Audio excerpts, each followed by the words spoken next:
Hello students, today's our topic is First Gulf War.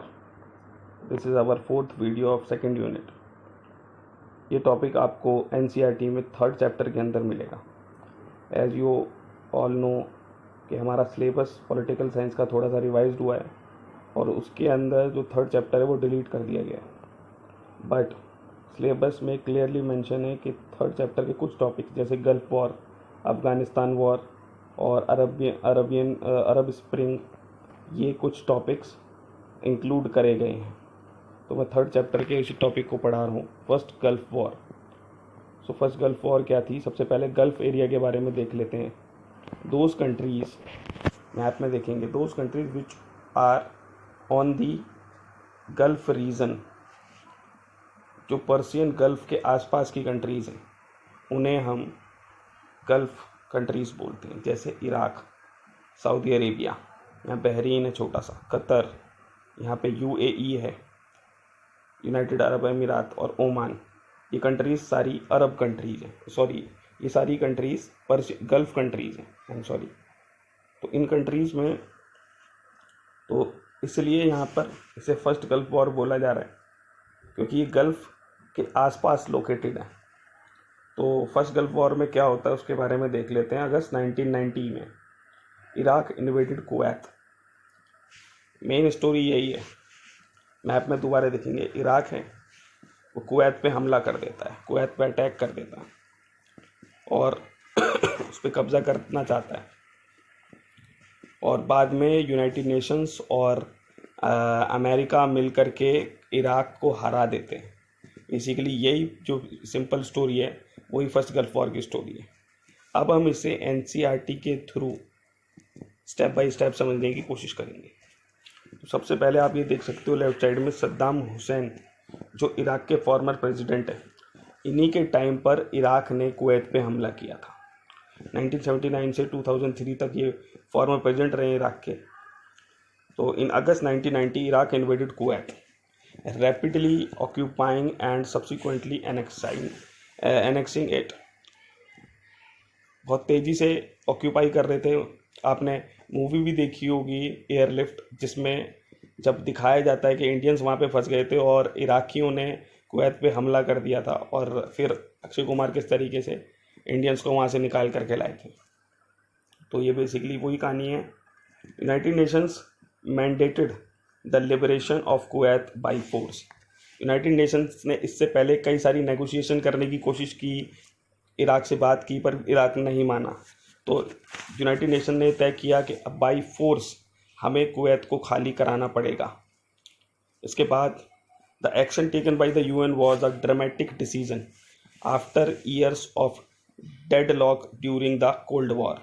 ये एक United Nations का एक पहला ऐसा बड़ा डिसीजन था कोल्ड वॉर के डेडलॉक के बाद. और इस डिसीज़न को उस टाइम पर प्रेसिडेंट हुआ करते थे अमेरिका के, US president George HW Bush. याद रहेगा. अब वन मार्कर क्वेश्चन ये आता है कि during first gulf war who was the president of America USA और who was the president of Iraq. ये वन मार्कर क्वेश्चन आता है आपकी लर्निंग पावर को टेस्ट करने के लिए. तो जब फर्स्ट गल्फ वॉर हो रही थी उस टाइम पे जॉर्ज HW बुश अमेरिका के प्रेसिडेंट थे. उन्होंने बोला कि इस तरह की कार्रवाई करना, इस तरह का प्रोसेस चलाना जो कि आज UN चला रहा है, ये न्यू वर्ल्ड ऑर्डर को दिखाता है. New world order, the emergence of a new world order, a massive coalition force. अब उसके बाद क्या होता है, एक फोर्स बनाई जाती है. जब डिसीजन ले लेता है UNO कि अब हम फोर्स से ही कुवैत को खाली कराएंगे, तो एक मैसिव कोएलिशन फोर्स बनाई जाती है. 6,60,000 ट्रूप्स फ्रॉम 34 कंट्रीज इराक के अगेंस्ट फाइट करते हैं और इराक को कुछ ही दिन के अंदर हरा देते हैं. Iraq and defeated it in what came to be known as the first gulf war. और जो ये कुछ ही दिन के अंदर हरा देते हैं, 6,60,000 ट्रूप्स, जवान, 34 कंट्रीज़ की जो मिली जुली सेना थी, ठीक है, कोएलिटेड आर्मी थी, कोएलिटेड फोर्स थी, ये मिल करके कुछ ही दिन में इराक को पूरी तरीके से हरा देते हैं और इसी को ही हम फर्स्ट गल्फ वॉर के नाम से जानते हैं. देन उसके बाद क्या होता है, UN operation which was called, इस ऑपरेशन का नाम रखा जाता है ऑपरेशन डेजर्ट स्टॉर्म। क्लियर रहेगा? तो अब क्वेश्चन घुमा के भी आ सकता है, वो फर्स्ट गल्फ वॉर के बारे में ना पूछ करके पूछेंगे write a short note about operation desert storm. तो आपको फर्स्ट गल्फ वॉर के बारे में ही लिखना है। आपसे फर्स्ट गल्फ वॉर के बारे में पूछा है तो आपको फिर इसी के बारे में सेम इसी तरीके से लिखना है और ऑपरेशन डेजर्ट स्टॉर्म इसका नाम बताना है। देन अब इस ऑपरेशन डेजर्ट स्टॉर्म में अमेरिका का क्या रोल था, अमेरिका को क्या फ़ायदा हो रहा था और अमेरिका ने किस तरीके से इसको अंजाम दिया, ये हम देखेंगे। When American general Norman Schwarzkopf led the UN coalition and nearly 75% of the coalition forces were from the US। जो कोलिटेड आर्मी थी उसका जो नेतृत्व कर रहे थे, जो उसको लीडर बने हुए थे उसके, वो थे नॉर्मन शेफ्सकॉफ जो कि अमेरिकन जनरल थे, और लगभग 75% अमेरिका की फोर्स थी पूरे कोलिटेड आर्मी के अंदर। तो अमेरिका का इम्पोर्टेंट रोल था। इराकी जो प्रेसिडेंट थे सद्दाम हुसैन, उनका ये मानना था, उन्होंने प्रॉमिस किया कि the mother of all battles, यानी कि ये जो वॉर होगी ये सबकी मदर ऑफ ऑल बैटल्स होगी। इन्होंने प्रॉमिस किया था the Iraqi forces were quickly defeated and force to withdraw from Kuwait, but उसका उल्टा हुआ। वो शायद ओवर कॉन्फिडेंस में थे, वो समझ रहे थे कि हम अमेरिका तक को भी हरा देंगे, बट उन्होंने ये बोला कि वो प्रॉमिस करते हैं कि this war will become the mother of all battles, but वो हार जाते हैं और क्विकली डिफीटेड हो जाती है इराक की, और कुवैत को उन्हें खाली करना पड़ता है जल्दी से जल्दी। इससे निकल करके क्या आता है, फर्स्ट गल्फ वॉर से इराक हार जाता है और उससे फिर पूरे वर्ल्ड में एक मैसेज जाता है। वो मैसेज था reveal from first gulf war the vast technological gap that had opened up between the US military capability and that of the other states। यानी कि जो US था उसके बीच में और दूसरी कंट्रीज़ के बीच में एक वास्ट मिलिट्री और टेक्नोलॉजिकल गैप समझ में आता है। यानी कि वो US के जो वेपन्स थे वो बहुत ज़्यादा टेक्निकली एडवांस थे और पूरी दुनिया के उसके मुकाबले बहुत कम थे। तो पूरी दुनिया को उसने चमका दिया था, ये दिखा दिया था कि हमारे पास हम बहुत पावरफुल हैं और हमारे पास बहुत बड़े वेपन्स हैं।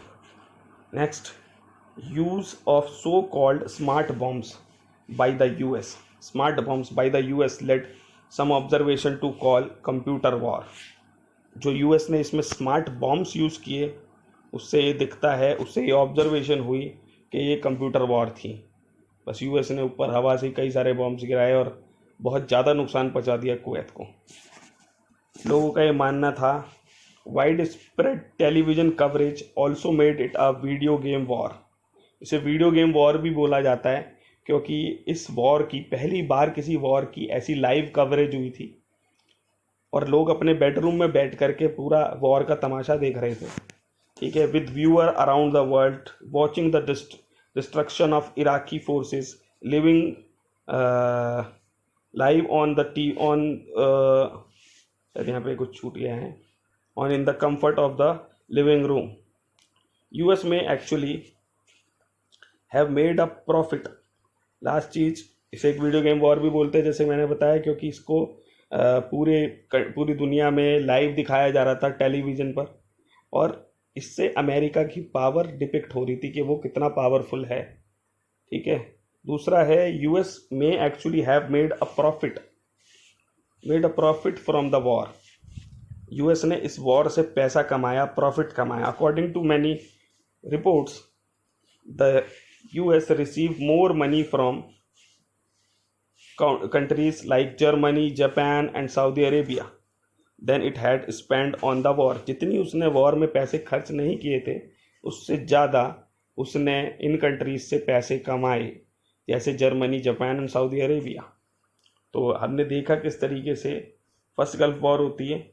फर्स्ट गल्फ वॉर के बाद अमेरिका किस तरीके से रिवील होता है, पूरे वर्ल्ड में एक मैसेज जाता है कि अमेरिका जो है वो टेक्निकली बहुत ज़्यादा पावरफुल है, उसके पास स्मार्ट बॉम्ब्स हैं और वो सारी चीज़ें अमेरिका की पावर को दिखाती हैं। नाउ फर्स्ट गल्फ वॉर आपको क्लियर हो गया होगा आई होप। हम दूसरे ऑपरेशन की तरफ चलते हैं, ऑपरेशन इन्फानाइट रीच। अब ऑपरेशन इन्फानाइट रीच क्या था, ये भी सारी मिडल ईस्ट की टेंशन्स के बारे में ही हैं। अब जॉर्ज H.W. बुश, जो हमने भी पहले पढ़ा था, वो प्रेसिडेंट थे ड्यूरिंग 1990s जब गल्फ वॉर हो रही थी, बट वो 1992 का इलेक्शन हार जाते हैं अमेरिका के अंदर। अमेरिका में एक बात आपको बता दूं, दो पार्टी सिस्टम है, यानी कि दो ही पार्टी होती हैं, और उसमें बस 4 साल के लिए आप प्रेसिडेंट बनते हो।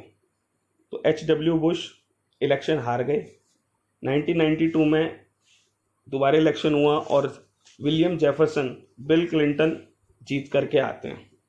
तो आप हमेशा, विलियम जेफरसन इनका पूरा नाम है, अब बिल क्लिंटन के नाम से हम इन्हें संबोधित करेंगे। तो Bill Clinton of the Democratic Party. तो Bill Clinton won again in 1996। तो 1992 में वो जीते, 4 साल के लिए आ गए, 1996 में दोबारा जीते, ठीक है। अब उनके टाइम पे क्या होता है, तो वो हम ये कह सकते हैं कि वो 2 बार जीते, तो वो 8 साल के लिए जीते, 8 साल वो रहे। उनके टाइम पे क्या होता है, ड्यूरिंग द क्लिंटन्स ईयर, हम ये क्लिंटन्स ईयर बोलते हैं, जो 8 साल का टाइम था, अल-कायदा टेररिस्ट ऑर्गेनाइजेशन, अल-कायदा एक टेररिस्ट ऑर्गेनाइजेशन हुआ करती थी उस टाइम पे, strongly influenced by extremist Islamist ideas, उसके इस्लामिस्ट आइडियाज़ थे। उन्होंने बॉम्बिंग करी 2 जगह पर, अल-कायदा ने 2 जगह पर बॉम्बिंग करी। एक पहली जगह है नैरोबी, जो केन्या की कैपिटल है, दार एस सलाम, आप देख सके जरा, दार एस सलाम जो कि तंजानिया की पहले कैपिटल थी, अब उसका एक बड़ा शहर है, कोस्टल एरिया है। तो नैरोबी और दार एस सलाम, यहाँ पर अमेरिका की एम्बेसीज हुआ करती थी, यूएस की एम्बेसीज थी। इन एम्बेसीज पे अल-कायदा ने हमला किया। अल-कायदा ने नैरोबी केन्या और दार एस सलाम, जो कि तंजानिया की कैपिटल हुआ करती थी 1998 में, वहाँ पर हमला किया अमेरिका की एम्बेसी में। और in response to President Clinton order operation Infinite Reach, al-Qaeda ने उन पर हमला किया, उनकी एम्बेसीज पर। इसके रिस्पॉन्स में, इसका बदला लेने के लिए अमेरिका के प्रेसिडेंट क्लिंटन ने ऑर्डर दिया कि ऑपरेशन इन्फानाइट रीच चलाया जाए। इन्फानाइट रीच में क्या किया गया, a series of bombing, series of cruise missiles strike on al-Qaeda terrorist target in Sudan and Afghanistan. Operation Infinite Reach के अंदर ये हुआ कि एक सीरीज ऑफ क्रूज मिसाइल्स, ऊपर से मिसाइल दागी गई, छोड़ी गई अल-कायदा के ठिकानों पर, जो कि सूडान और अफगानिस्तान के अंदर थे। तो operation Infinite reach, I hope आपको क्लियर हो गया होगा। The US did not bother, उस टाइम पर कुछ सैंक्शन लगा देता था यूएन, तो US did not bother about the UN sanction, उसे कोई मतलब नहीं था, उसे कोई फर्क नहीं पड़ता था यूएन उस पर कोई भी सैंक्शन लगा दे, और provisions of the international law in this regard. तो यूएस ने अपनी पावर दिखाई, अपनी हेजेमनी दिखाई, अपना डोमिनेंस दिखाया, और वो समझता था कि मुझे कोई फर्क नहीं पड़ता यूएन क्या कहता है या इंटरनेशनल लॉज क्या कहते हैं। उसने बॉम्बिंग की। उसके बाद it was alleged that some of the targets were civilian facilities unconnected to terrorism. और उसी टाइम जब वो बॉम्बिंग कर रहा था, तो उन्होंने कुछ सिविलियन फैसिलिटीज, यानी कि हॉस्पिटल, स्कूल्स, उस पर भी बम गिरा दिए। उसकी वजह से भी कई सारे लोग मर गए, जिनका टेररिज्म से कुछ लेना देना नहीं था। तो ये 2 ऑपरेशंस थे, ऑपरेशन डेजर्ट स्टॉर्म और ऑपरेशन इन्फानाइट रीच, जो कि आज हमने पढ़े हैं। आई होप आपको समझ में आए होंगे, और प्लीज़ कमेंट में प्रेजेंट लिखना ना भूलें। लाइक करें वीडियो को अगर आपको समझ में आया हो, और सब्सक्राइब करें मेरा channel. Thank you very much.